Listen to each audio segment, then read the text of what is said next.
Dead by Daylight has been a game on my watch list for many years now. If you're new here, I review monster designs in games, movies and anime, and Dead by Daylight has some amazing designs which instantly drew me to this game. What off-put me is what I'd heard about the community.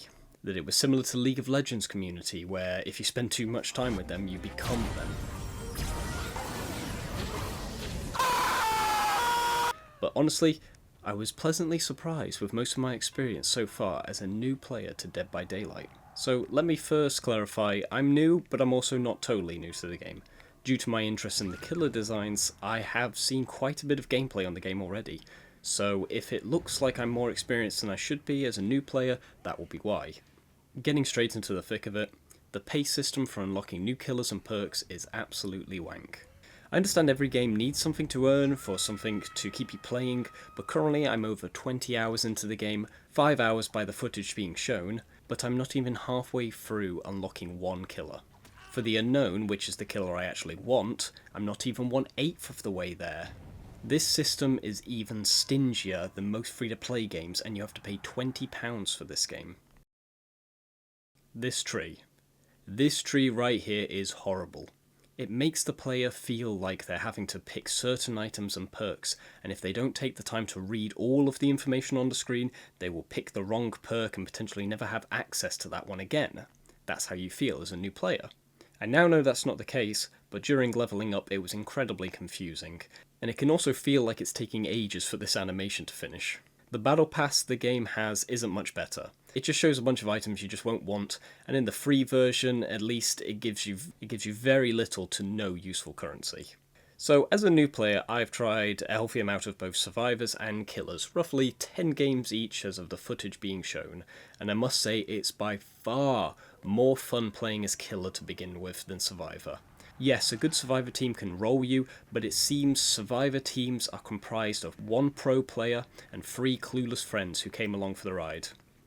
During the early games as the killer, even if you're bad, you feel like you're doing something as you chase survivors off generators and break pallets thinking you're really putting a stop to those pesky survivors. But when you're playing a survivor, during the first few games you get constantly rolled, as if the killer has even a few games under their belt, he's going to recognise you as the weak link and target you. You'll be spending most of the game hanging from your shoulders, shouting useless callouts to your friends while they risk their lives trying to save your useless ass, only for you to get hooked again 10 seconds later. So there is a few unspoken rules that everyone knows about when it comes to being a polite killer/survivor in the game. As killer, you shouldn't camp or tunnel, but so often does it feel like the right thing to do. You're often put into situations where you hook the survivor and have no clue where anyone else is. But you know they will be coming for their friends soon, so hang around the area searching for them. This is camping.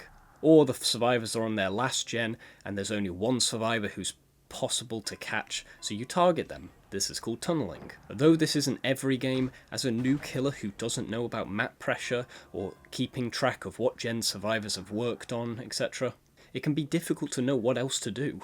So overall, the perks are great. They give small advantages without feeling game breaking for the most part, but they can create confusing situations where you have no idea why certain things are happening, such as Dead Hard, Bamboozle, or Sprint Burst. Perks like this can be incredibly confusing for the first time the player can encounter them.